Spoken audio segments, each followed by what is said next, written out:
শ্রী শ্রী ঠাকুর, শ্রী শ্রী মা ও স্বামীজি মহারাজের শ্রীচরণে আমাদের সাষ্টাঙ্গ প্রণাম নিবেদন করি। পূজনীয় মহারাজকে আমাদের ভক্তিপূর্ণ সশ্রদ্ধ প্রণাম। আমাদের শ্রী শ্রী রামকৃষ্ণ লীলা প্রসঙ্গের পরবর্তী অধিবেশন এখন আমরা শুরু করছি। আমাদের আজকে হচ্ছে ষষ্ঠ অধ্যায়, বাল্যকথা ও পিতৃবিয়োগ, তার 43 পৃষ্ঠা থেকে আজকে হবে। আর আমাদের শুরুতে রুমা ঘোষ দি আমাদের একটা গান গেয়ে শোনাচ্ছেন।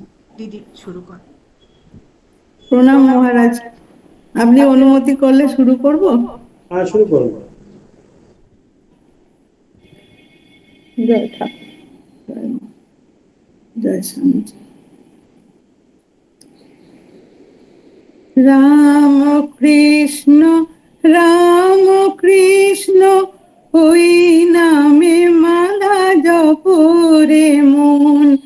রাম কৃষ্ণ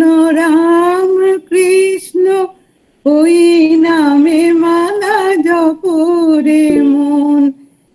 এই অসার সংসারের মাঝে, এই অসার সংসারের মাঝে, সেই যে তোমার সার রতন। রাম কৃষ্ণ ওই নামে মালা জপরে মন। ভবের হাটে ভাব হারিয়ে সবাই করে কেনা বেচা। ভবের হাটে ভাব হারিয়ে সবাই করে কেনা বেচা। হেকে বলে সব ঝুটা মাল, আমার মালে শুধুই সাচ্চা। ওরে তাদের হাতে দিলেন ঠাকুর, ওরে তাদের হাতে দিলেন ঠাকুর সমন্বয়ের গুপ্ত ধন। রাম কৃষ্ণ ওই নামে মালা জপরে মন। ঠাকুর খোদার নামে আজান দিলেন, আর যিশুর নামে প্রার্থনা। অহমিকা ঘুজল তবে মোহের ঘরে আর তো না। শ্যাম শ্যামাদি নামেই পাগল ঠাকুর, শ্যাম শ্যামাদি নামেই পাগল। আবার সবাই করে না লিঙ্গন। রাম কৃষ্ণ ওই নামে মালা জপরে মন। পঞ্চবটের বটের ছায়ে সপ্ত সাগর মিলল এসে। পঞ্চবটের বটের ছায়ে সপ্ত সাগর মিলল এসে।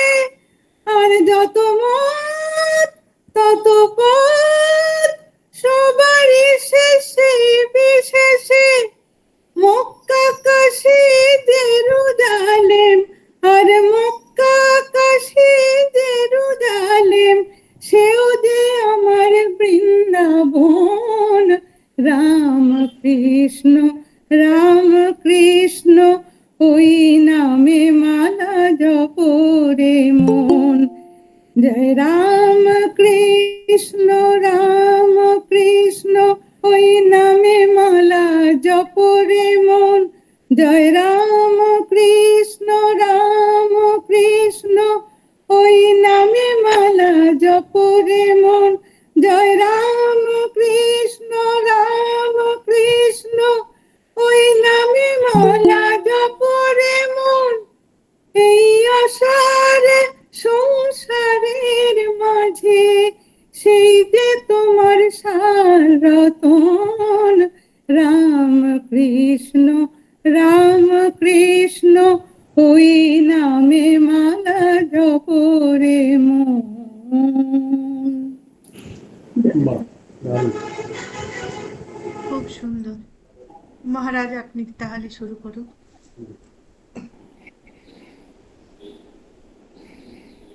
ॐ स्थापकाय च धर्मस्य सर्वधर्मस्वरूपिणे अवतारवरिष्ठाय रामकृष्णाय ते नमः। भगवान श्री श्री ठाकुर শ্রী শ্রী মা ও স্বামীজি মহারাজকে সাষ্টাঙ্গ প্রণাম জানিয়ে উপস্থিত সকলকে আন্তরিক শুভেচ্ছা ও নমস্কার জানিয়ে আমাদের পাঠ শুরু করছি। প্রথমে আমি ক্ষমা চেয়ে নিচ্ছি, বিগত আগের ক্লাসটা ঠিক সময় আমি উপস্থিত থাকতে পারিনি। অনেক সময় আমাদের ইমার্জেন্সি কাজ পড়ে যায়, তখন বাধ্য হয়ে ইচ্ছে না থাকলেও আমাদের মানে অ্যাবসেন্ট থাকতে হয়। তো সেটা আমাদের একটু অ্যাডজাস্ট করে নিতে হবে, একটু মেনে নিতে হবে। তো আমরা আজকে ষষ্ঠ অধ্যায়ে বাল্য কথা ও পিতৃবিয়োগ এই চ্যাপ্টার আমরা আগেরবার শুরু করেছিলাম, সেখানে আমরা পড়ব।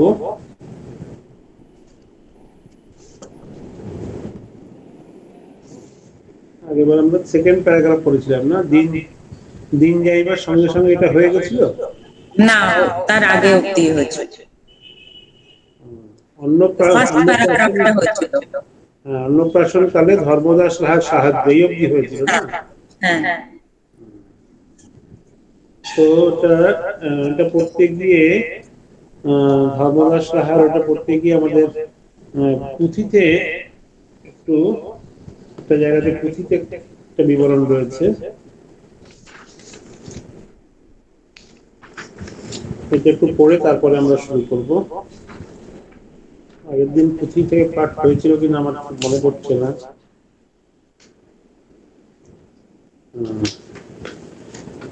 জয় জয় রামকৃষ্ণ বাঞ্ছা কল্পতরু, জয় জয় ভগবান জগতের গুরু, জয় জয় রামকৃষ্ণ ইষ্ট গোষ্ঠীগণ, সবার চরণ রেণু মাঘে অধম।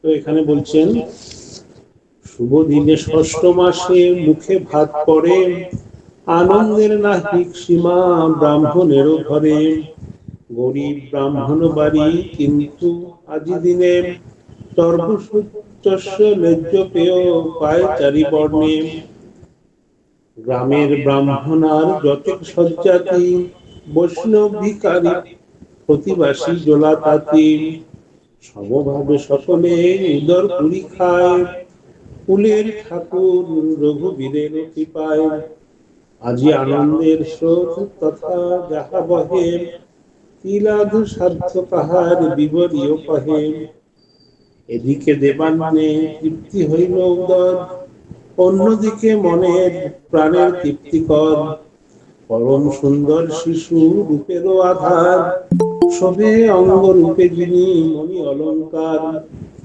নববস্ত্র আভরণ সুশোভিত ভাই, ভালো চন্দনের রেখা হারায় শোভায়, কিবা শোভা পায় গায়ে চন্দন আভরণে, দীপ্তিহীন মণিরাজি তার সন্নিধানে, একে তো সুন্দরতায় চন্দনে চর্চিত, যে দেখে সচক্ষে হয় সেই মুগ্ধচিত, বিরিঞ্চি বাঞ্ছিত বিশ্ব বদন মণ্ডলে, কামার পুকুরবাসী লয়ে কোলে, কামার পুকুরবাসী দেখে লয়ে কোলে, নাম রাখিবার কাল এলো দিনে দিনে, কি নাম রাখিবে পিতা মাতা ভাবে মনে, গয়া গ্রামে গদাধর পরিদর্শন, পাইলেন কোলে হেন কুমার রতন, সেই হেতু রাখিলেন নাম গদাধর, ডাকেন গদাই বলি করিয়া আদর, গুরুদত্ত নাম রামকৃষ্ণ নাম খ্যাত, রামকৃষ্ণ পরমংশ ভুবনে বিদিত, জোড়া নামে গড়া নাম নামেরও মহিমা, বেদ বিধি নাহি পারে করিবারে সীমা, জীবের পরম ধন পরিণামে গতি, ভাগ্যবান নামে যার জনমে প্রীতি, রতিমতি রামকৃষ্ণ নামে এই চাই, কৃপা করি দেহ দিনে ঠাকুর গদাই, আর এক কৃপা ভিক্ষাও হে লীলাপতি, পুরহ হৃদয় কণ্ঠে লিখাইতে পুঁথি। তো পুঁথির এই যে কনটেক্সটটা আমরা এই যে এখানে বলছেন যে মানে আমরা কি করি বল, আগের চ্যাপ্টারে আমরা যেটা পড়েছিলাম সেটা একটু মানে কন্টিনিউ বলছি। তোমার পুত্রটিকে নিত্য দেখিতে ইচ্ছা করে, তা কি করি বলো, নিত্যই আসিতে হয়। নিকটবর্তী গ্রাম সকল হইতে আত্মীয় রমণীগণ ওই কারণে শ্রীযুক্ত ক্ষুদিরামের দরিদ্র কুটিরে এখন হইতে পূর্বাপেক্ষা ঘন ঘন আসিতে লাগিলেন। তো এই জন্য যে মানে এত সুন্দর, এত যে এখানে বর্ণনা যে পরম সুন্দর শিশু রূপের আধার, শোভে অঙ্গ রূপে যিনি মণি অলঙ্কার, নববস্ত্র আবরণ সুশোভিত গায়ে, ভালে চন্দনের রেখা হারায় শোভায়।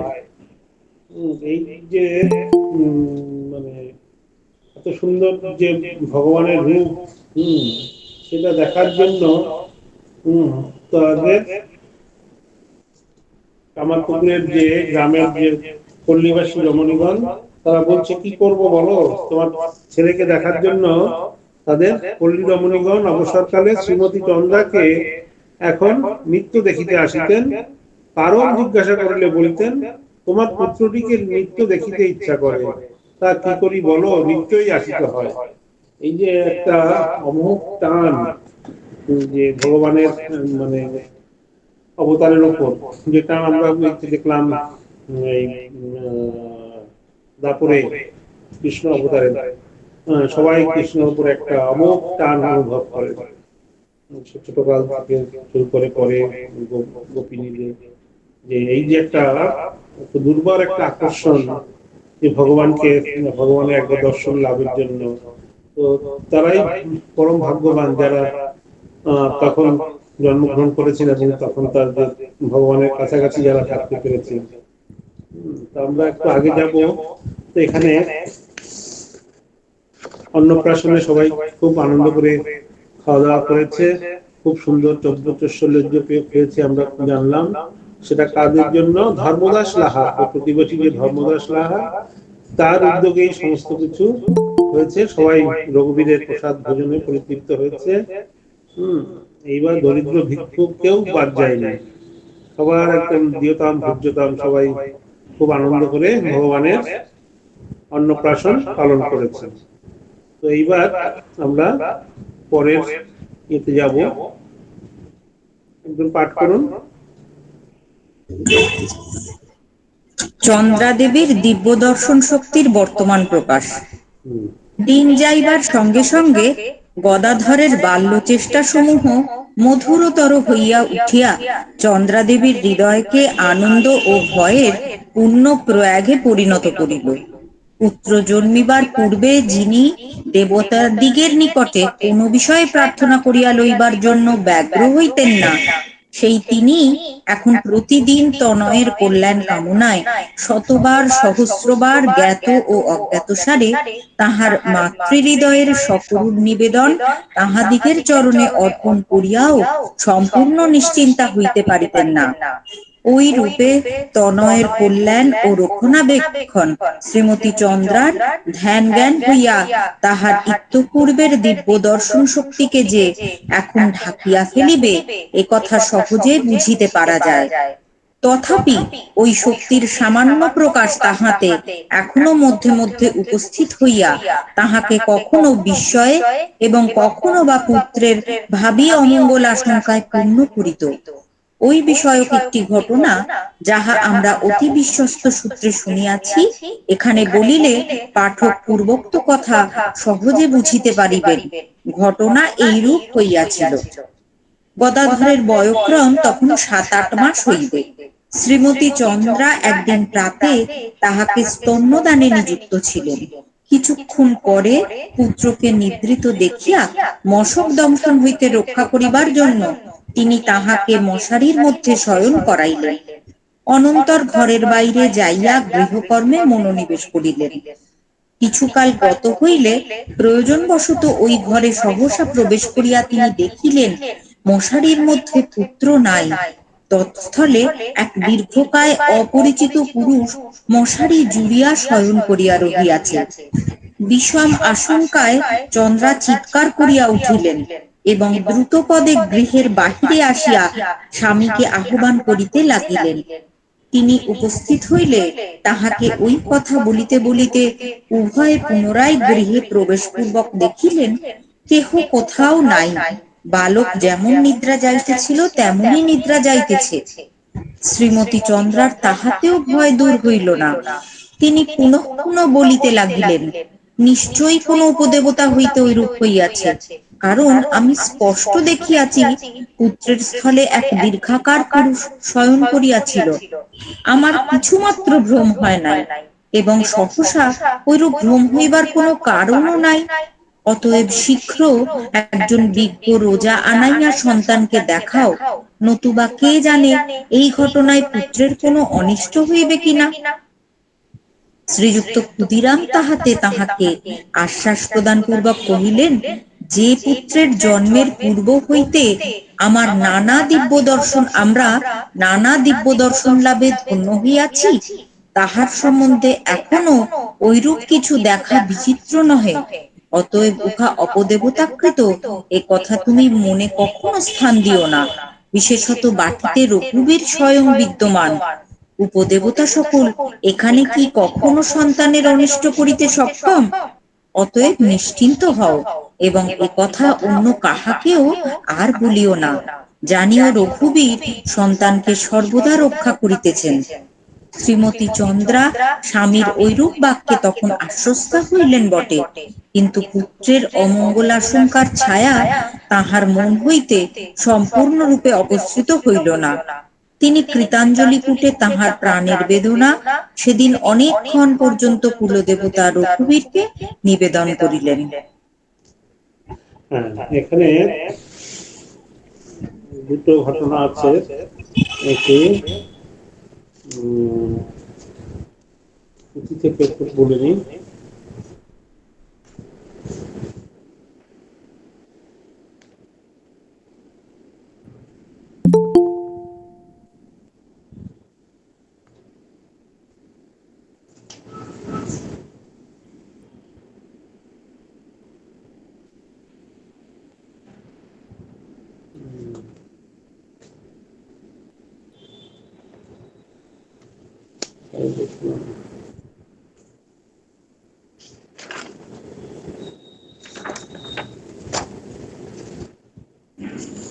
এখানটাতে যে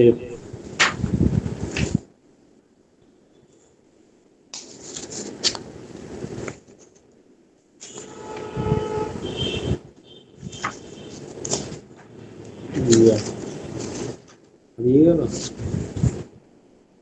তো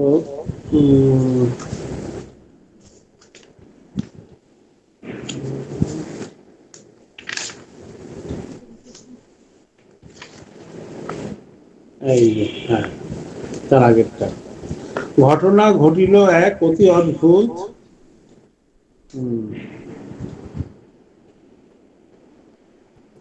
বিচিত্র প্রভুর খেলা, অবদ্ধ আভাস, পিতামাতা প্রতিবাসী সবার তলাশ। দিনে দিনে 4 মাস হইল গত, ঘটনা ঘটিল এক অতি অদ্ভুত। সংসারের কার্যে আই যান গৃহান্তরে, 5ম মাসের শিশু শোয়াইয়া ঘরে। ফিরে আসি দেখে আই নিজ ছেলে নাই, মশারি প্রমাণ আর একজন তার ঠাই। উচ্চস্বরে ডাকে আই অতিরে সম্ভাসী, বিছানায় ছেলে নাই দেখো না গো আসি। একেবার রয়েছে শুয়ে অতি দীর্ঘকায়, দেখো কে লইল বলো আমার বাছায়। ব্রাহ্মণ ভয়ার্থ হয়ে যান ত্বরান্বিতে, প্রবেশিলা সেই ঘরে ভার্যার সহিতে। দেখেন শুইয়া খেলে আপন বাছানি, তুলে কোলে দেন মাই আই ঠাকুরানী। বিস্ময়া ভার্যায় দেখি দ্বিজবর কন, যা দেখেছো সত্য আছে তাহার কারণ। অদাচ এসব কথা না কবে কাহারে, অসম্ভব এ সম্ভব নহে নরে। অসম্ভব এসব সম্ভব নহে নরে, সাবাস মায়ার খেলা যাই বলিহারি, হৃদয়ে উদয় যাহা বলিতে না পারি, ঐশ্বর্য ভুলিয়া গেল ব্রাহ্মণ ব্রাহ্মণী, সস্নেহে দেখেন বারবার মুখখানি, ঘন ঘন দেন চুম্বন বদনে কমলে, নয়নের ধারা বয়ে পড়ে বক্ষস্থলে। এই যে ঘটনাটি যে আমরা বললাম যে দাপরে কৃষ্ণ অবতারে এরকম অদ্ভুত অদ্ভুত সব ঘটনা আমরা জানতে পারি ভাগবতে। তো প্রভুর যে জন্ম লীলাতে, তো সেখানে ওরকম মানে বিভিন্ন ভাবে মাতা পিতাকে তারা মানে সে বিভ্রান্ত করছেন। কখনো মুখ ফা করে মুখের মধ্যে সমস্ত ব্রহ্মাণ্ডকে দেখাচ্ছেন, কখনো এই মানে পিড়ে বয়ে নেওয়ার সেটা দেখাচ্ছেন। তো এখানেও আমাদের ঠাকুরের জীবনীতে ওরকম রয়েছে যে ঠাকুরও এত সবকিছু দেখছেন, এত সবকিছু দর্শন হয়েছে, কিন্তু তবুও বাৎসল্য রসে প্রভু যে বাবা মা তারাও অনেক সময় ভুলে যাচ্ছেন, তারা বুঝতে পারছেন কিন্তু বাৎসল্য রসে ভুলে যাচ্ছেন যে তিনি কে। এই যে অবতার যখন আসেন, অবতার কে তো চেনা খুব কঠিন। তো গীতার নবম অধ্যায় আছে না, অবজানন্তি মাম বলা মানুষম তনুমাশ্রিতম পরম ভাব অজানন্ত মম ভূত মহেশ্বর। নবম অধ্যায় বলছেন যে অবজানন্তি মাম বলা, যখন মানে যারা মূর্খ, যারা যারা তারা আমার যে আমি যে সর্বভূতের যে ঈশ্বর, সর্বভূতের যে আমি মানে মহেশ্বর, আমার হতে সর্বভূতের সৃষ্টি, সেটা ভুলে যায়, ভুলে গিয়ে আমাকে সাধারণ মানুষ মনে করেন। তোমাকে মূঢ়গণ আমাকে চিনতে পারেন না। তো অবতারকে চেনা খুব কঠিন, ঠাকুর নিজেও বলেছেন। তো সেখানে এক জায়গাতে বলছেন, এখানে দেখুন, এখানে কিন্তু ঠাকুরের বাবা মা তারা কিন্তু জানেন, তাদের কাছে যে বলছেন যে এখানে বলছেন যে যে পুত্রের জন্মের পূর্ব হইতে আমরা নানা দিব্য দর্শন লাভে ধন্য হইয়াছি, তাহার সম্বন্ধে এখনো ঐরূপ কিছু দেখা বিচিত্র নয়। তাদের জ্ঞান কিন্তু পুরো রয়েছে যে আমরা যে দর্শন হয়েছে স্বয়ং ভগবান আমাদের এখানে গদাধর গয়াতে গিয়ে দর্শন হয়েছেন, শঙ্কর চক্রধর বিষ্ণু অবতার ভগবান আমাদের এখানে আবির্ভূত হয়েছেন, তারা জানেন। কিন্তু এই যে মায়ার যে ত্রিগুণজাত যে মায়া, সেই মায়াতে মোহিত হয়ে কিন্তু তারা সাময়িক ভুলে যাচ্ছেন যে ভগবান। তখন তার ভিতরে একটা বাৎসল্য রস জেগে উঠছে, তখন তাদের ভিতরে চিন্তা হচ্ছে কি হলো, অপদেবতা ঘর করলো নাকি কি হলো, এরকম বিভিন্ন রকমের মানে চিন্তা হয়। তো যেটা বললাম যে অবজানন্তি মাম মুদা মানুষম তনুমাশ্রিতম পরম ভাব অজানন্ত মম ভূত মহেশ্বরম। নবম অধ্যায় 11 নম্বরে বলছেন যে অবিবেকী ব্যক্তিগণ সর্বভূত মহেশ্বর স্বরূপ আমার ভাব না জানিয়া মনুষ্য দেহধারী বোধ করিয়া আমাকে অবজ্ঞা করে। এখানে পিতামাতা অবজ্ঞা করেননি, কিন্তু তারা সাময়িক ভুলে যাচ্ছেন যে তখন তাদের ভেতরে মানে বিশেষ করে মায়েদের বেশি চিন্তা, বড় হয়ে গেলেও তাও চিন্তা, কিছু হবে না তো, কি হবে, কি হলো, এরকম কেন এরকম। তো তাদের এই যে বাৎসল্য রসে তারা অনেক সময় ভুলে যায় এই মায়া ত্রিগুণজাত যে মায়া, তাতে আমাদের তাদের আবিষ্ট করে রাখেন। তো বলছেন যে অল্প বুদ্ধির লোকের তো কথাই নাই, এমনকি ঋষিরা পর্যন্ত অবতারকে চিনতে পারেন না। অবতার ইচ্ছে করে নিজের চোখে কাপড় বাঁধে, যেমন ছেলেরা কানামাছি খেলে, কিন্তু মা ডাকলেই খেলা থামায়। তিনি মানুষ হয়ে অবতার হয়ে ভক্তদের সঙ্গে আসেন, ভক্তরা তারই সঙ্গে আবার চলে যায়। বাউলের দল হঠাৎ এলো, নাচলে গান গাইলে আবার চলে গেল, এলো গেল কেউ চিনলে না। তো ঠাকুর বলছেন যে অবতারকে, নিজেই বলছেন যে অবতারকে চেনা খুব কঠিন। কি ফার্স্ট অবতারকে প্রথম চিনতে পারলো কোন কোন মহানুভাব ছিল? ঠাকুরের চিনু শাখারি। চিনু শাখারি তখন বললেন, ঠাকুর যখন খুব ছোট তখন বললেন যে প্রভু আমি ঠিক চিনেছি, তুমি সেই নররূপী নারায়ণ। তখন যখন সমস্ত পৃথিবীতে যখন সবাই তোমাকে যখন জানবে, সবাই যখন তোমার পুজো করবে, তখন সবাই যখন তোমার তোমার আরাধনা করবে, তোমার দিব্য রূপ জানতে পারবে, তখন তো আমি এই ধরাধামে থাকবো না। কিন্তু আমি ঠিক জানি প্রভু তুমি সেই নররূপী নারায়ণ। তো প্রথম কিন্তু ঠাকুরকে চিনেছিলেন এই চিনু শাখারি। তারপরে তো অনেক রকমের অবতার নিয়ে অনেক রকমের সব পরীক্ষা নিরীক্ষা হয়েছে, আমরা জানি কথামৃতে তো রয়েছে ভৈরবী ব্রাহ্মণী, মথুরানাথ বিশ্বাস, তারা কত রকম ভাবে ঠাকুরকে পরীক্ষা করেছেন, ঠাকুরকে পরীক্ষা দিতে হয়েছে। সব যুক্তি আসর বসেছে, মানে সালিশি সব সভা বসেছে, ঠাকুর মজা করছেন যে হ্যাঁ বলছেন না, নাও বলছেন না, মজা করছেন সবার সব কিছুর আয়োজন দেখে। হ্যাঁ, মাঝে মধ্যে একটু মানে খেল লাগিয়ে দিচ্ছেন, মাঝে মধ্যে একটু লাগিয়ে দিচ্ছেন, কিন্তু উনি কখনোই বলছেন না যে হ্যাঁ আমি অবতার। হ্যাঁ, প্রথম প্রথম সময় মুখ দিয়ে বলছেন না, পরে পরে স্বামীজিকে বলছেন। কিন্তু প্রথম দিকে উনি শুধু খেলা দেখেছেন যে কি করছে সব ভৈরবী ব্রাহ্মণী, সবাই ডেকে প্রমাণ করছেন, বা মথুরনাথ বিশ্বাস মথুর সূর্যবাবু তিনি বিভিন্ন ভাবে পরীক্ষা পরীক্ষা নিরীক্ষা করছেন, বিভিন্ন ভাবে সব পণ্ডিতদের ডেকে সভা করে বলছেন যে ঈশ্বরের অবতার। তো ঠাকুর নিজে, ঠাকুরের নিজের একটা ঘটনা খুব সুন্দর এখানে আছে, বলছেন ত্রিগুণজাত ভাবের মোহ অতিক্রম করিতে না পারিলে তাহার পরম অব্যয় ভাব জানা যায় না। শ্রী শ্রী ঠাকুরের নিজের জীবনে এর একটি চমৎকার দৃষ্টান্ত আছে। এরকম বলছেন, ঠাকুর বলতেন তাহার পূজা দেখিয়া মোহিত হইয়া হরধারী তাহাকে কতদিন বলিয়াছে, রামকৃষ্ণ এইবার আমি তোকে চিনিয়াছি। তাতে কখনো কখনো আমি রহস্য করিয়া বলতাম, দেখো আবার যেন গোলমাল হয়ে না যায়।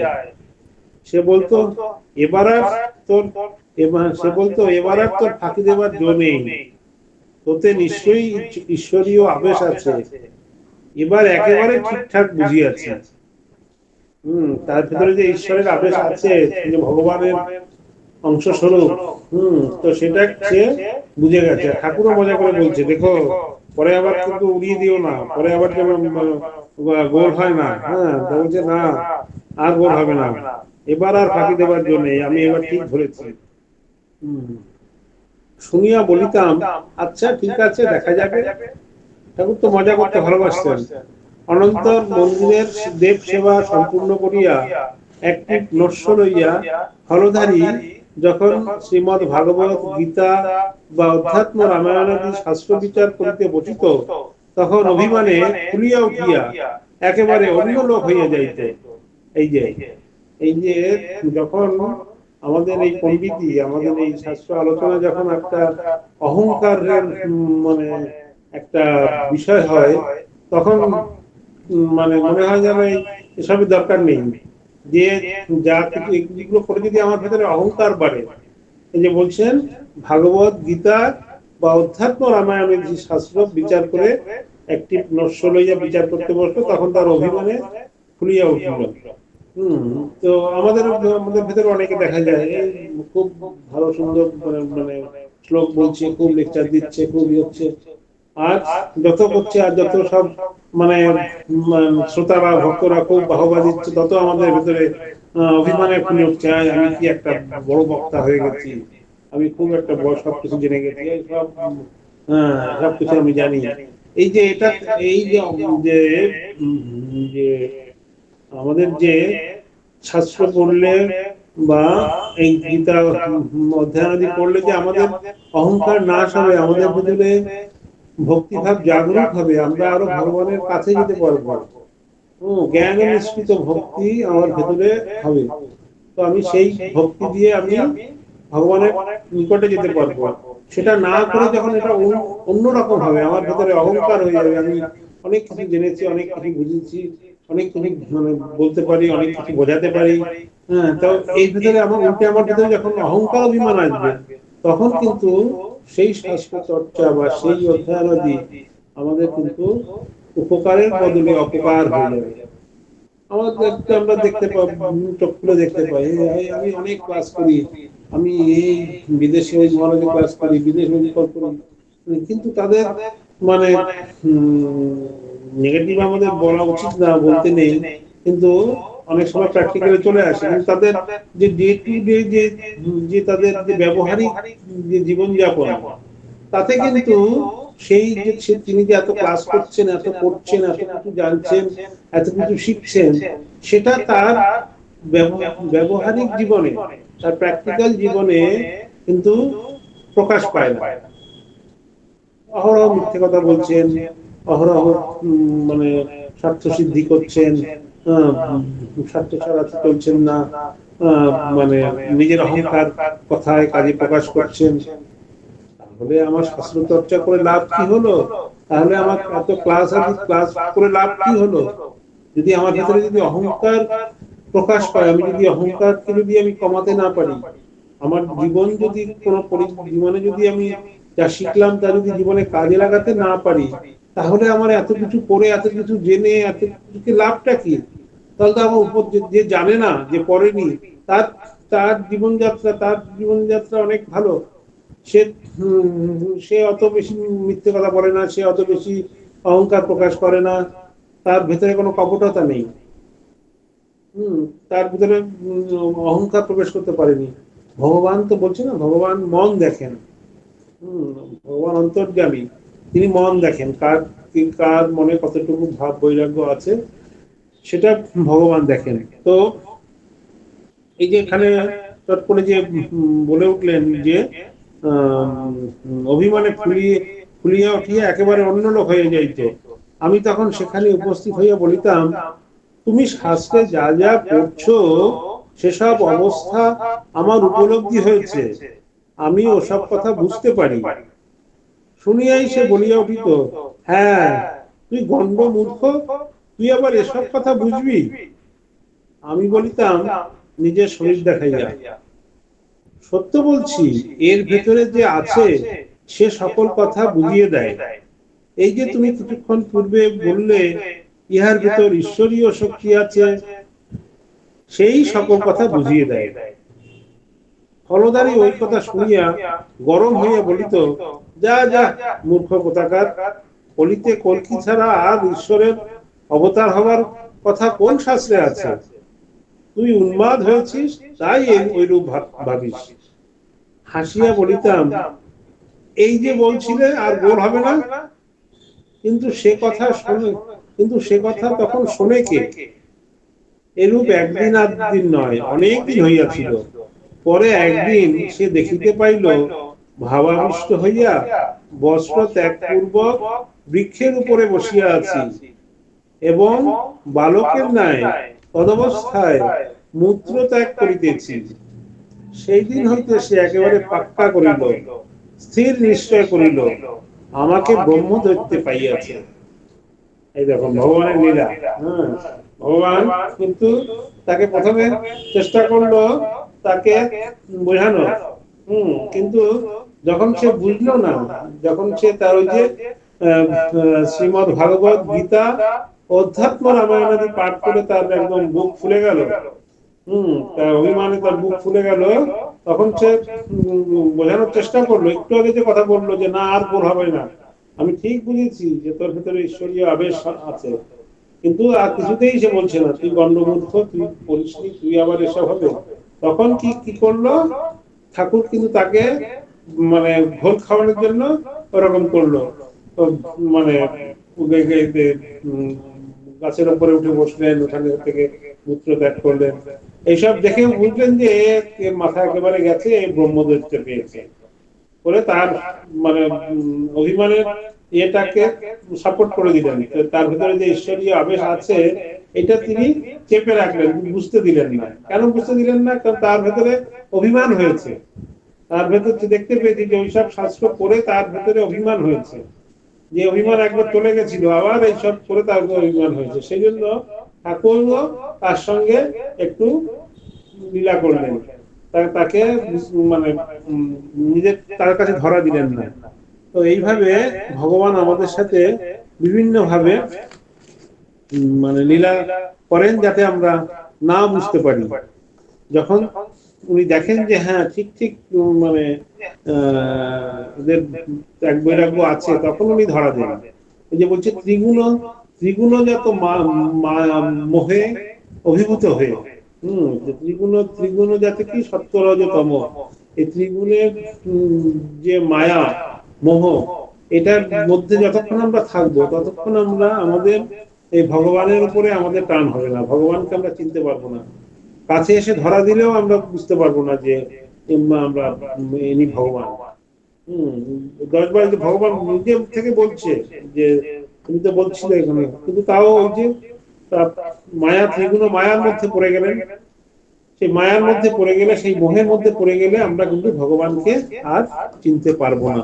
তো ঠাকুর মা স্বামীজির এই ঠাকুরের যে মা এবং যে বাবা, তারা জানেন, কিন্তু ওই ত্রিগুণ মায়ার মোহের মধ্যে যখন পড়ে যান তখন আবার ভুলে যান। ওই বাৎসল্য রস, বাৎসল্য ভাব যখন তার মধ্যে জেগে ওঠে, যখন মায়ার মধ্যে জেগে পড়ে যান, তখন ভুলে যান যে এই তখন তারা ভাবেন ইনি আমার সন্তান, সন্তানের যেন কোনো রকম অনিষ্ট না হয় সেই চিন্তা করা শুরু করে দেন।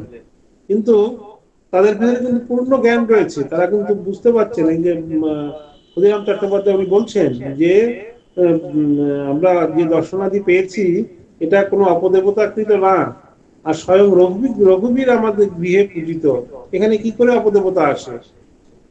তো এটা কিন্তু তারা জানেন, বুঝেন, কিন্তু ওই সাময়িক মোহের মধ্যে পড়ে মাঝে মাঝে তারা ভুলে যান, শুধুমাত্র বাৎসল্য রসের জন্য। আর একটু করুন। গদাধরের কনিষ্ঠা ভগ্নী সর্বমঙ্গলা। ওইরূপে আনন্দে, আবেগে, উৎসাহে, আশঙ্কায় শ্রীযুক্ত গদাধরের জনক জননীর দিন যাইতে লাগিল, এবং বালক প্রথম দিন হইতে তাহাদিগের ও অন্য সকলের মনে যে মধুর আধিপত্য বিস্তার করিয়াছিল তাহা দিন দিন দৃঢ় ও ঘনীভূত হইতে লাগিল। ক্রমে 4-5 বৎসর অতীত হইল। ঘটনার ভিতর ওই কালের মধ্যে কোন সময় শ্রীযুক্ত ক্ষুদিরামের সর্বমঙ্গলা নাম্নী কনিষ্ঠা কন্যা জন্মগ্রহণ করিয়াছিল। বয়োবৃদ্ধির সহিত বালক গদাধরের অদ্ভুত মেধা ও প্রতিভার বিকাশ শ্রীযুক্ত ক্ষুদিরাম এই কালে বিস্ময় ও আনন্দে অবলোকন করিয়াছিলেন। কারণ চঞ্চল বালককে ক্রোড়ে করিয়া তিনি যখন নিজ পূর্বপুরুষদিগের নামাবলী, দেব দেবীর ক্ষুদ্র ক্ষুদ্র স্তোত্র ও প্রণামাদি, অথবা রামায়ণ মহাভারত হইতে কোন বিচিত্র উপাখ্যান তাহাকে শুনাইতে বসিতেন, তখন দেখিতেন একবার মাত্র শুনিয়াই সে উহার অধিকাংশ আয়ত্ত করিয়াছে। আবার বহুদিন পরে তিনি তাহাকে জিজ্ঞাসা করিয়া দেখিতেন সে ওই সকল সমভাবে আবৃত্তি করিতে সক্ষম। সঙ্গে সঙ্গে তিনি এ বিষয়েরও পরিচয় পাইয়াছিলেন যে বালকের মন কতকগুলি বিষয়কে যেমন আগ্রহের সহিত গ্রহণ ও ধারণা করে, অপর কতকগুলি বিষয়ের সম্বন্ধে আবার তেমনই উদাসীন থাকে। সহস্র চেষ্টাতেও ওই সকলে তাহার অনুরাগ অঙ্কুরিত হয় না। গণিত শাস্ত্রের নামতা প্রভৃতি শিখাইতে যাইয়া তিনি ওই বিষয়ের আভাস পাইয়া ভাবিয়াছিলেন চপলমতি বালককে এত অল্প বয়সে ওই সকল শিখাইবার জন্য পীড়ন করিবার আবশ্যকতা নাই। কিন্তু সে অত্যধিক চঞ্চল হইতেছে দেখিয়া পঞ্চম বর্ষেই তিনি তাহার যথাশাস্ত্র বিদ্যারম্ভ করাইয়া দিলেন এবং তাহাকে পাঠশালে পাঠাইতে লাগিলেন। বালক তাহাতে সমবয়স্ক সঙ্গীদের সহিত পরিচিত হইয়া বিশেষ সুখী হইল এবং সপ্রেম ব্যবহারে শীঘ্রই তাহাদিগের এবং শিক্ষকের প্রিয় হইয়া উঠিল। হ্যাঁ, একটা পড়ুন। গ্রামের জমিদার লাহাবাবুদের বাড়ির সম্মুখস্থ বিস্তৃত নাট্যমণ্ডপে পাঠশালার অধিবেশন হইত এবং প্রধানত তাহাদিগের ব্যয়েই একজন সরকার বা গুরু মহাশয় নিযুক্ত থাকিয়া তাহাদিগের ও নিকটস্থ গৃহস্থ সকলের বালকগণকে অধ্যয়ন করাইতেন। ফলত পাঠশালাটি লাহাবাবুরাই একরূপ পল্লী বালকগণের কল্যাণার্থ প্রতিষ্ঠিত করিয়াছিলেন এবং শ্রীযুক্ত ক্ষুদিরামের কুটিরের অনতি দূরে অবস্থিত ছিল। প্রাতে ও অপরাহ্নে দুইবার করিয়া প্রতিদিন পাঠশালা খোলা হইত।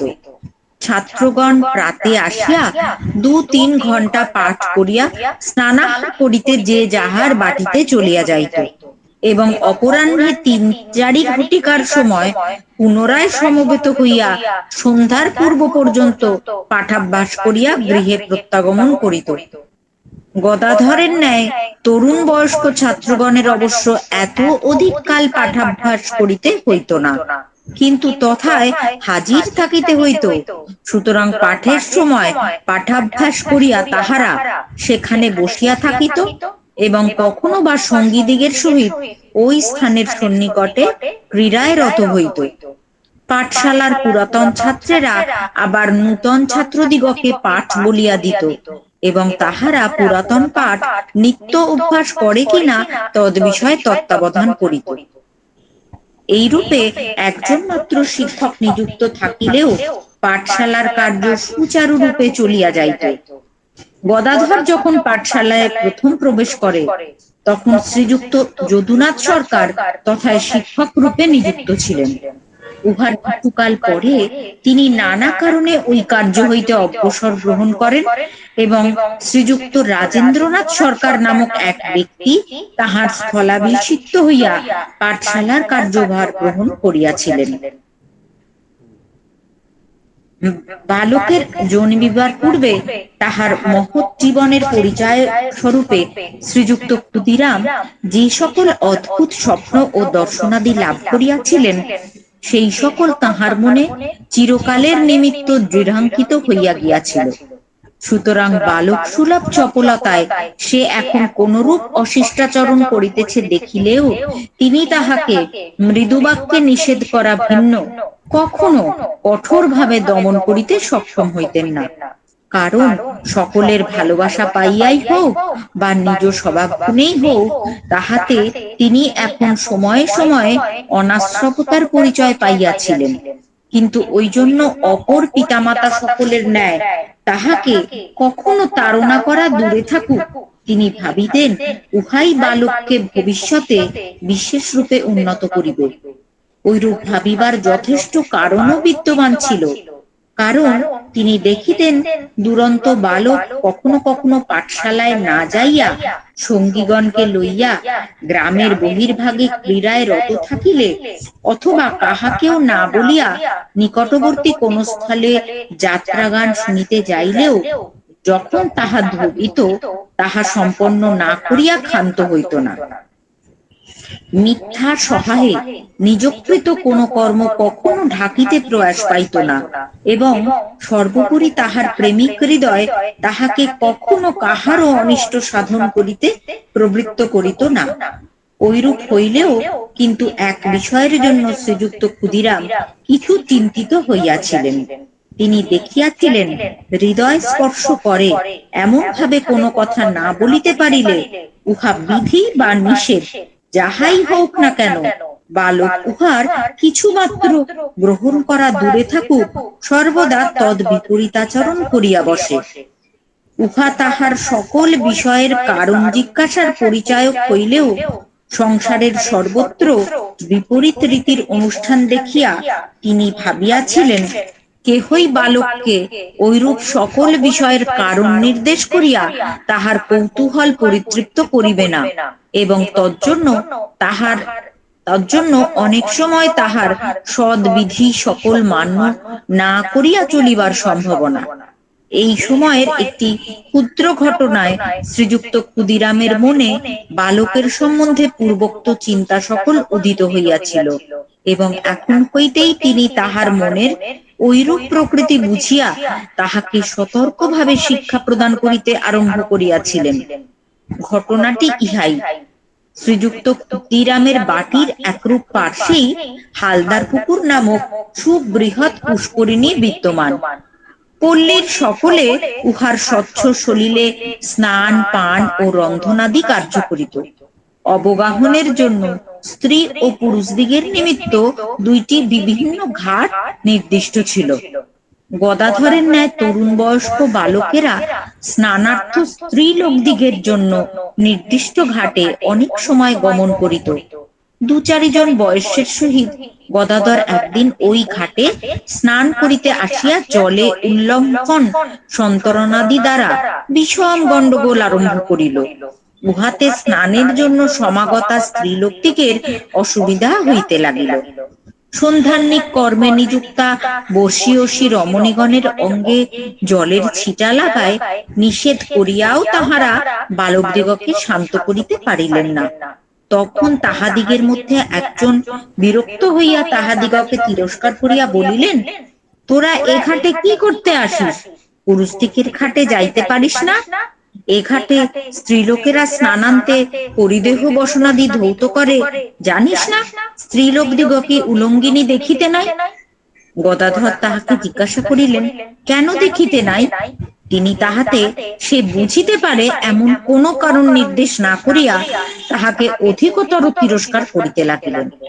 তাহারা বিরক্ত হইয়াছেন এবং বাটিতে পিতামাতাকে বলিয়া দিবেন ভাবিয়া বালকগণ তখন অনেকটা নিরস্ত হইল।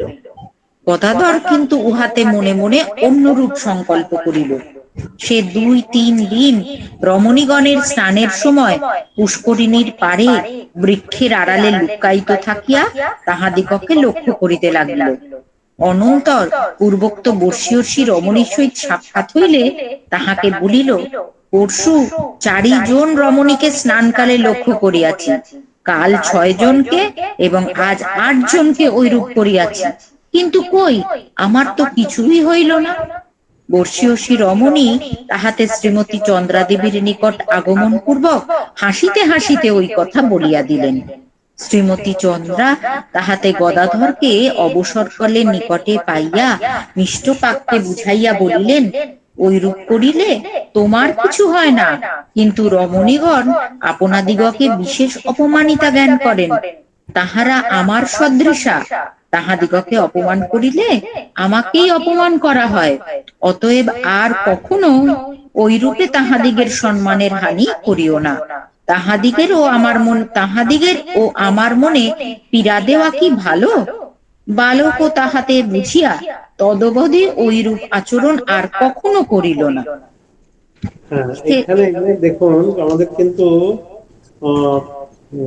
কিভাবে ছেলে মেয়েদের শাসন করতে হয়, কিভাবে ছেলে মেয়েদের মানুষ করতে হয়, এটা কিন্তু আগেকার দিনের যে বাবা মায়েরা কিভাবে মানুষ করতেন সেটা কিন্তু সব সুন্দরভাবে শিখিয়ে দিলেন।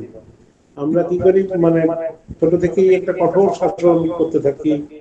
হ্যাঁ,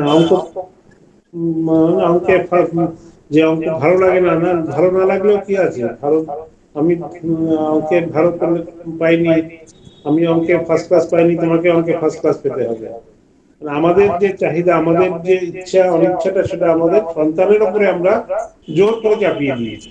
তাদেরকে কোন সাবজেক্টে ভালো লাগছে, কোনটাতে কারো গান ভালো লাগছে, কারো আঁকা ভালো লাগছে, কারো খেলাধুলা ভালো লাগছে, যে যে যে দিকে বেশি মানে পারদর্শী বা ইন্টারেস্টেড, সেখানের দিকে আমরা না করে আমরা আমাদের মত গার্জিয়ানদের মত জোর করে চাপিয়ে দেয়। এতে কি হয়, ছেলেদের স্টুডেন্টদের, যে শিক্ষার্থীদের যে নিজস্বতাটা, যেটা ইউনিকনেস, তাদের যে একটা নিজস্ব ক্ষমতা, নিজস্ব যে ভালো লাগা, সেটা হারিয়ে যায়। তারা অন্য রকমের শিখতে তারা বাধ্য হয়। কিন্তু ঠাকুরের বাবা মায়েরা দেখুন, তারা কিন্তু অত কিছু জানতেন না, তারা কিন্তু অত পড়াশোনা কিছুই জানতেন না। এরপরে দেখবো যে ঠাকুরের মা কে নিয়ে ঠাকুর বলছেন যে মা কত সরল ছিলেন, এরপরে আমরা জানতে পারবো। তো তাদের হয়তো মানে কারিগরি বিদ্যা, তাদের হয়তো একাডেমিক কোয়ালিফিকেশন বেশি ছিল না, কিন্তু তাদের ভেতরে যে সৎ আচরণ ছিল, যে সৎ জ্ঞান ছিল, তাই থেকেই তারা তাদের সন্তানদেরকে এত সুন্দরভাবে শাসন করতেন, যে মানুষ করতেন, যে তারা বড় বড় ভাবে মানে উচ্চ ভাবে তারা প্রতিষ্ঠিত হয়েছে।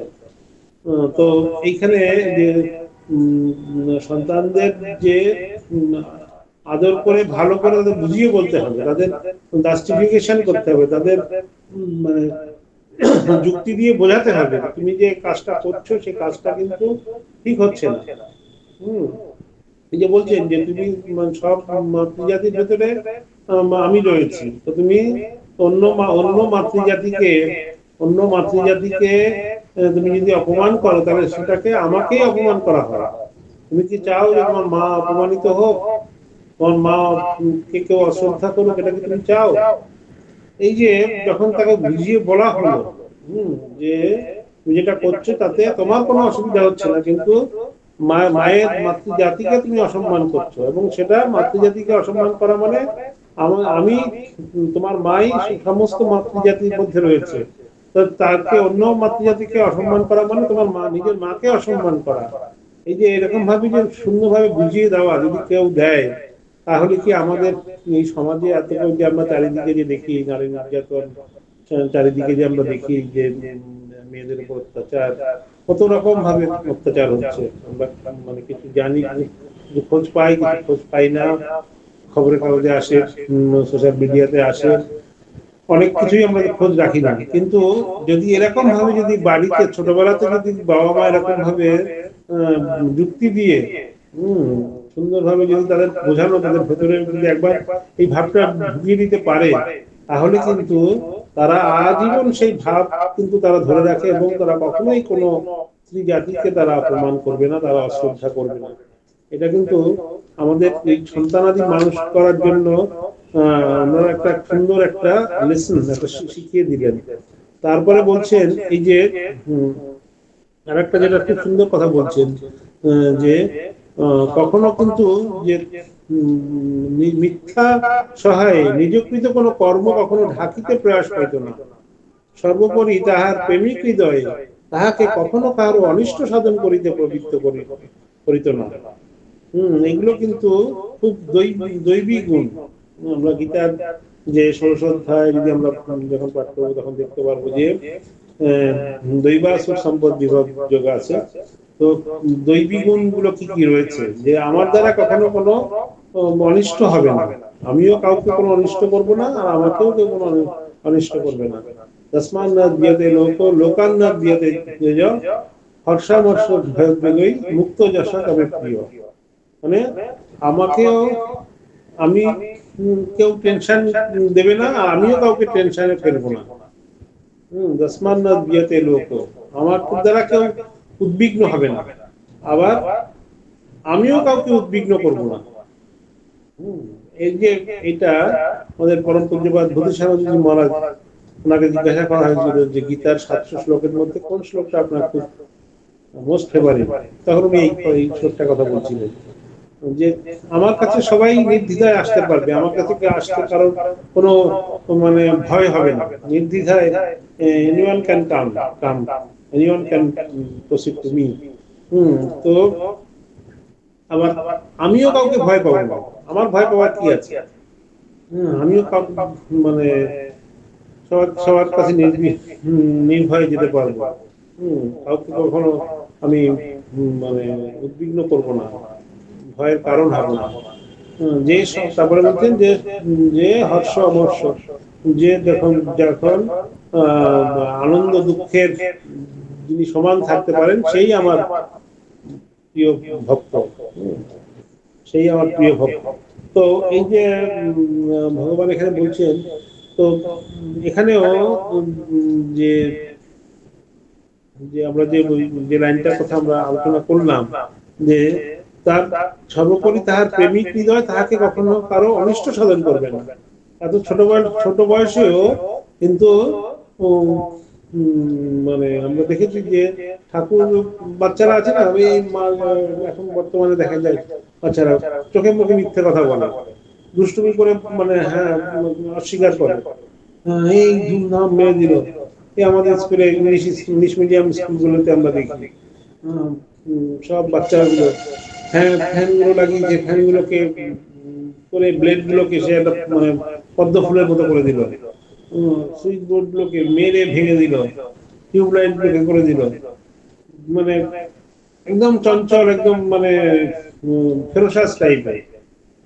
কি হলো না, বাবা মা দুজনেই কাজে ব্যস্ত, ভালো ভালো সব বিভিন্ন রকমের সব হাই প্রোটিন হাই ক্যালোরি জিনিস খাওয়াচ্ছে, তো সেই ক্যালোরি গুলো মানে ডাইজেস্ট হচ্ছে না, কোনো খেলাধুলো বন্ধ, কোনো এক্সারসাইজ, কোনো খেলা নেই, কোনো আউটপুট কিছু হচ্ছে না। তো ওদের ভেতরে কি হচ্ছে, এই যে একটা উন্মাদনা, এই যে একটা মানে ভাঙচোর, একটা মানে অ্যাগ্রেসিভ একটা, এইগুলো সব চলে আসছে। বিভিন্ন জায়গাতে সিসিটিভি লাগানো হয়েছে, বিভিন্ন জায়গাতে করা হয়েছে, কিন্তু কে কতটুকু কন্ট্রোল করবে ভেতর থেকে যদি না আসে? তো এই যে একটা যে মানে অ্যারোগেন্ট ভাব, একটা যে একটা অ্যাগ্রেসিভ ভাব, যেটা যে আমি স্কুলে পড়তে এসেছি, স্কুলে আমি কেন স্কুলের সম্পদ আমি ভাঙবো, স্কুলের মেয়েরা পর্যন্ত মানে মানে বলতে দ্বিধা নেই, বড় বড় মেয়েরা 8, 9, 11, 12 ধুমধাম ভেঙে দিচ্ছে। আমাদের ছেলেরা দেখছে নিজের কাছে। আমরা আজ কখনো এরকম ভাবতে পেরেছি যে স্কুলের এরকম মানে স্কুলের সম্পত্তি ভাবে আমরা নষ্ট করবো, ভাঙবো, করবো? কিন্তু এখন এই বর্তমান সমাজে এখন আমার বাড়িতে ঠিক মতো মানে শেখানো হয় না, কিন্তু ঠিক মতো সেই মূল্যবোধের অভাব, তাদের কোনো মানে ওই যে বললাম জাস্টিফিকেশন, তাদের কোনো যুক্তি দিয়ে কিছু শেখানো হয় না, বোঝানো হয় না কোনটা উচিত কোনটা উচিত না, যে কারো কোনো অনিষ্ট করতে নেই, কারো কোনো অমঙ্গল করতে নেই, সেটা আমরা বোঝাতে পারিনি, শেখাতে পারিনি, যার জন্য ওদের ভেতরে সেই ভাবটা আসেনি। তারপরে যে ভুল করে স্বীকার করা, যে হ্যাঁ আমি ভুল করেছি, বা আমি মিথ্যা সহায়ে নিযুক্ত কোনো কর্ম কখনো ঢাকিতে প্রয়াস না পাওয়া। হম তো হ্যাঁ, আমি বন্ধুদের নিয়ে খেলতে গেছিলাম, বা আমি কোথাও যাত্রা গান হয়েছে সেখানে আমি গেছি, কখনো যে মিথ্যে দিয়ে সত্যকে ঢাকা, এটা কিন্তু মানে ঠাকুরের জীবনের প্রথম থেকে, যেটা কিন্তু ঠাকুরের বাবার যে সত্যের উপরে আট ছিল, আর ঠাকুরেরও ছিল। ঠাকুর বলছেন না যে আমি সব কিছু ত্যাগ করেছি, মাকে বলেছি মা এই নাও তোমার জ্ঞান, এই নাও তোমার অজ্ঞান, আমাকে শুদ্ধা ভক্তি দাও, কিন্তু আমি একবারও বলতে পারিনি মা এই নাও তোমার সত্য, এই নাও তোমার মিথ্যা, আমাকে শুদ্ধা ভক্তি দাও, এটাই বলতে পারিনি। তো সত্যকে উনি কখনো ত্যাগ করেননি, এবং এটা আমরা মানে পরবর্তীতে ওনার যে বিলাস সহচর, প্রধান শিষ্য স্বামীজির ভেতরে আমরা দেখতে পাই।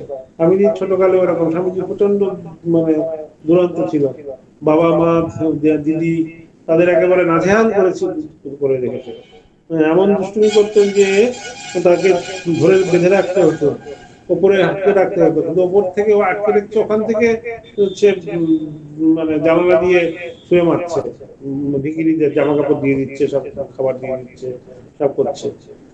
তো কাউকে অনিষ্ট করা দূরের কথা, তাদের সবাইকে সাহায্য করার একটা মোটিভ ছিল। তবে আরো একটা ঘটনা যে এখানে মনে পড়ে গেল, যে বলছি যে দোষ করে যে দোষ না করা, সেটা একটা ঘটনা বলে শেষ করবো আজকে। তো স্বামীজির জীবনে ওরকম খুব লক্ষ্য করা যায়, দুই অবতার, আর অবতারের যে যুগাবতার, হ্যাঁ, আর যে অবতারের যিনি প্রধান শিষ্য যুগাচার্য, যুগাবতার আর যুগাচার্য, আমরা স্বামীজিকে ডাইরেক্ট অবতার বলি না, কিন্তু অবতারের সহচর,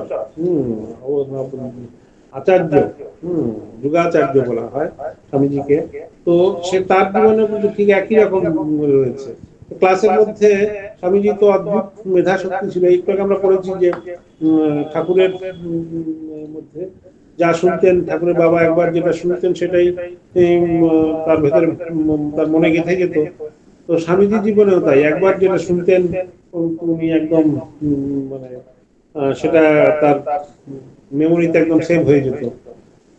তো ওনারা দুষ্টুমি করছে, কিন্তু একটা মনের একটা অংশ দিয়ে তিনি ক্লাসে পড়া শুনছেন। ক্লাসের মাস্টারমশাই পড়াচ্ছেন, তিনি পেছনে শুনতে পাচ্ছেন কি একটা গুনগুন গুনগুন করে আওয়াজ হচ্ছে, কেউ একটা দুষ্টুমি করছে। আগেকার দিনে টিচাররা তো খুব ইয়ে ছিল, ঘুরে ঘুরে তাকিয়ে দেখছে যে এরা পেছনে ওখানে দুষ্টুমি করছে, পড়া শুনছে না। তো টুনি জিজ্ঞাসা করলেন যে স্বামীজির পাশের ছেলেটি যে ছিল, ওকে জিজ্ঞাসা করলেন, বল কি বললাম বল। বলতে পারেনি, পুরো খুব মার মার দিয়ে কান ধরে দাঁড় করিয়ে দিলেন। আরেকজনকে জিজ্ঞাসা করলেন, বলছি বল তুই বল, তারও এরকম অবস্থা। এবার স্বামীজিকে ধরলেন। স্বামীজি একটা অদ্ভুত ক্ষমতা ছিল, তার মনের একটা অংশ হচ্ছে নিয়ে দুষ্টুমি করছে, বন্ধুদের সঙ্গে আড্ডা মারছে, কথা বলছেন, কিন্তু আরেকটা অংশ তার টিচারের দিকে কি পড়ানো হচ্ছে। অদ্ভুত মেধা ছিল। উনি তো গড় করে বলে গেলেন, হ্যাঁ ঠিক আছে বস। এবার এবার বলছে, হ্যাঁ যারা যারা পারেনি সবাই উঠে দাঁড়াও, শুদ্ধা কান ধরে উঠে দাঁড়াও, দাঁড়িয়ে বেঞ্চের উপর দাঁড়িয়ে থাকো কান ধরে। যারা যারা দুষ্টুমি করেছো, কথা বলেছো, ক্লাসে মনোযোগী, তারা সবাই দাঁড়াও, দাঁড়িয়ে। এবার সবাই দাঁড়িয়েছে, এবার স্বামীজিও উঠে দাঁড়িয়েছে। স্বামীজিও উঠে দাঁড়িয়েছে। তখন মাস্টার বলছে, তোমাকে উঠতে বলিনি, তুমি বসো। হ্যাঁ, তো বলছে না, আমাকেও উঠতে হবে, আমাকেও কান ধরতে হবে, আমাকেও। কেন? না আমিও দুষ্টুমি করেছিলাম, আমিও ওদের সাথে কথা বলছিলাম। এই যে এইখানে দেখুন ছোট ছোট ঘটনার মধ্যে মহাপুরুষদের যে ছোট, মানে এত ছোট বয়সেই যে তিনিও কথা বলছিলেন, তিনিও দুষ্টুমি করেছেন। টিচার বলছেন যে না তোমাকে করতে হবে না, তুমি তো পড়া বলে দিয়েছো, তোমার কোনো পানিশমেন্ট নিতে হবে না, তোমার কোনো কান ধরতে হবে না, দাঁড়াতে হবে না। কিন্তু তিনি নিজে তার কৃতকর্ম স্বীকার করছেন যে হ্যাঁ ওরা শুধু দোষী না, আমিও দোষী। ওরা যদি মানে পানিশমেন্ট পায়, আমি কেন পাবো না, আমিও তো ওদের সাথে কথা বলছিলাম। এখনকার ছেলেরা কি হলে কি হবে, সে দুষ্টুমি করবে, করে দোষ দেবে অন্যকে। হ্যাঁ না না আমি কিছু করিনি। হ্যাঁ, এই যে পারিবারিক শিক্ষা, এই যে মূল্যবোধের শিক্ষা, এটা কিন্তু বাড়ি থেকেই শিক্ষা, ছোটবেলা থেকেই শেখানো হয়, ছোটবেলা থেকেই হয়। এবং দৈবিক গুণ তো ওনারা পেয়েছেনই। দৈবিক মানে গুণাবলী নিয়ে তো ওনারা জন্মগ্রহণ করেছেন, এটা তো অস্বীকার করা যায় না। কিন্তু সাথে সাথে আমাদের বাড়িতেও কিন্তু এইগুলো শিখিয়েছেন। এই যে স্বামীজির বাড়িতে যে যে বিভিন্ন ধর্মের জন্য যে এই হুকা, যে তামাক সেবনের জন্য যে রয়েছে, যে বলছে না তুমি এটা করো না, এটা হিন্দুদের জন্য, এটা মুসলমানদের জন্য। তার বাবার কাছে অনেক রকমের কাস্টমার আসতো, অনেক রকমের মানে এরা আসতো, বিভিন্ন রকমের যে মানে উকিলের কাছে বিভিন্ন রকমের লোক আসতো। তো তাদের সব আলাদা আলাদা ধর্মের জন্য আলাদা আলাদা ইয়ে ছিল। তো সে কিন্তু বুঝতে পারছেন যে হ্যাঁ হিন্দুর হুকো যদি মুসলমান খায়, মুসলমান যদি হিন্দু খায়, তাহলে কি অসুবিধা, টেস্ট কি আলাদা নাকি, না মরে যাবে না কি হবে। সে কিন্তু ওটা পরীক্ষা করে দেখছেন যে মানে অন্যটা করলে কি হয়। হ্যাঁ, তো এই যে ঠাকুর যে পরীক্ষা করে দেখছেন যে না আমার তো কিছু হয়নি, বা স্বামীজি এরকম, এদের ভেতরে কিন্তু এরা সব দৈবিক গুণাবলী নিয়ে এসছেন। কিন্তু তাদের যদি একবার তাদের মানে এই যে যুক্তি সহকারে যদি তাদের বোঝানো হয়, তাহলে কিন্তু তারা একদম সেটা মেনে নেয়। এবং তারা কখনো স্বামীজির জীবনে আছে, খেলতে খেলতে যে একটা সেই পড়ে গেল, একটা কাঠ পড়ে গেল, তাদের একটা তাদের সাহায্যের জন্য একজনকে রেখেছিল, সাহায্য করতে এসে সে কাঠটা পড়ে তার মাথা ফেটে গেল, রক্ত দেখে সব বন্ধুরা পালিয়ে গেল, কিন্তু স্বামীজি কিন্তু পালাননি। স্বামীজি কিন্তু তাকে নিয়ে তার মানে ফার্স্ট এড দিয়ে, তারপর ডাক্তার ডেকে হসপিটালে নিয়ে যাওয়া করা, ওইটুকু ছোট বয়সে কিন্তু তিনি করেছিলেন। যে সর্বভূত হিতের রক্ষা, সর্বভূতের হিতের জন্য কিন্তু তারা ছোটবেলা থেকে একদম প্রথম থেকেই কিন্তু তারা মানে সচেষ্ট ছিল। স্বামীজির জীবনেও আমরা প্রমাণ পাই, ঠাকুরের জীবনেও আমরা প্রমাণ পাই। তারা কখনো মানে মিথ্যে সত্যটাকে মিথ্যে দিয়ে ঢাকতেন না। হ্যাঁ, নিজের কোনো কৃতকর্ম, কোনো অন্যায় কৃতকর্ম কোনো সাফাই দিতেন না, কোনো নিজের কৃতকর্ম কে তিনি করতেন না, ভুল করলে মানে একদম করে স্বীকার করতেন। হম। তো এইসব দৈবিক গুণাবলী ওনাদের ছিল। আমরাও যদি মানে আমাদের যে স্টুডেন্ট বা আমাদের যারা সন্তানাদি সবাইকে যদি এই মূল্যবোধের শিক্ষা দিতে পারি, তো আমাদের মানে পরিবারে, আমাদের সমাজে একটা ভালো সমাজ তৈরি হবে। তো এটা কিন্তু আমাদের ঠাকুরমা স্বামীজির এই মানে ছোটবেলার যে বাল্য অবস্থার কথা পাঠ করলে কিন্তু আমরা এগুলো জানতে পারি। তার বাবা মাও আমাদের মানে শিখিয়ে গেছেন কি করে সন্তানাদি মানুষ করতে হয়, তাদের ভেতরে মূল্যবোধ দিতে হয়, সৎ আচার তৈরি করতে হয়। আর ওনারাও কিন্তু আমাদের এইভাবে নিজের জীবন যাপন করে দেখিয়ে গেছেন। এগুলো থেকে আমাদের শিক্ষা নিতে হবে। এইটুকু করে একটা গান করে শেষ করছি। যত ভাবি তাড়াতাড়ি শেষ করবো, কিন্তু তার সময় চলে যায়, সময় হয় না। আমাকে অনেকে বলেছেন যে আপনার ক্লাস খুব লেন্দি হয়ে যায়, অনেকে ধৈর্য থাকে না এত লম্বা ক্লাস, তাড়াতাড়ি শেষ করবেন, কিন্তু আমার ওই অভ্যাস হয়ে গেছে লেন্দি করার। একটা গান, আমার খুব প্রিয় একটা গান, জানি না এটা করা হয়েছে কিনা, আগে করেছি কিনা, রিপিট হলে কেউ কিছু মনে করবেন না, এটা আমার খুব প্রিয় গান, আমি এটা ট্রাই করি, আবার করছি।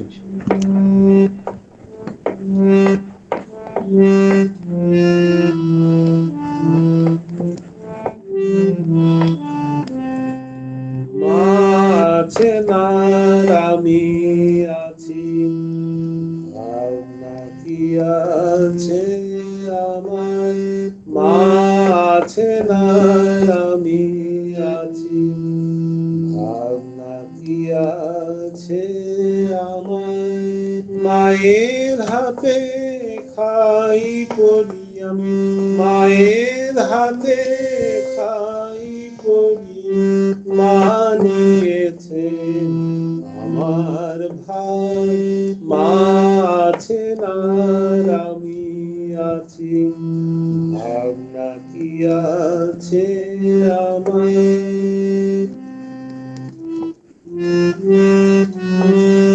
সংসার পাকে ঘুরবি পাকে, যখন দেখবি অন্ধকার, সংসার পাকে ঘুরবি পাকে, যখন দেখবি অন্ধকার, সেই অন্ধকারের বিপদ হতে, সে অন্ধকারের বিপদ হতে মা যে করেছে উদ্ধার, সেই অন্ধকারের বিপদ হতে মা যে করেছে উদ্ধার, মা আছে না আমি আছি, ভাবনা কি আছে আমার, আমি মায়ের হাতে খাই পড়ি, আমি মায়ের হাতে খাই পড়ি, মা নিয়েছে আমার ভাই, মা আছে না আমি আছি, ভাবনা কি আছে আমার,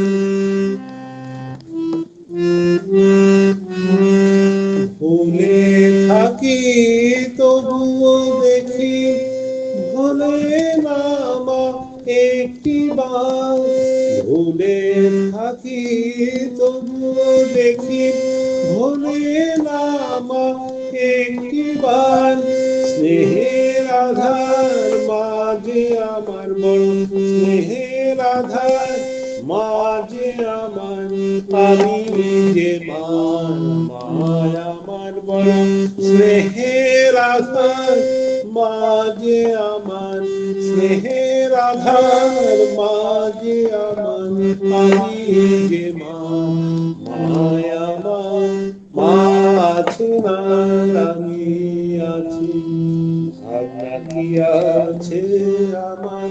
আমি মায়ের হাতে খাই পড়ি, আমি মায়ের হাতে খাই পড়ি, মা নিয়েছেন আমার ভাই, মা আছে না আমি আছি, ভাবনা কি আছে আমার, ভাবনা কি আছে আমার, ভাবনা কি আছে আমার।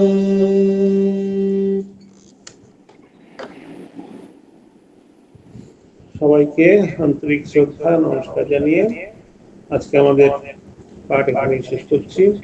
আমাদের পরবর্তীতে আবার পাঠ হবে বৃহস্পতিবার, এই বৃহস্পতিবারের পরের বৃহস্পতিবার যদি আপনাদের ফাঁকা থাকে।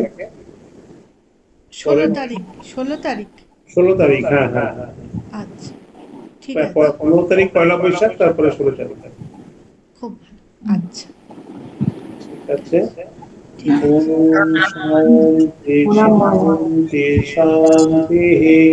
হরি ওম তৎসৎ। শ্রীরামকৃষ্ণার্পণমস্তু। সবাই ভালো থাকবেন। প্রণাম গান মহারাজ। আজকের ক্লাস খুব ভালো হয়েছে। প্রণাম মহারাজ। প্রণাম মহারাজ। প্রণাম মহারাজ। প্রণাম মহারাজ।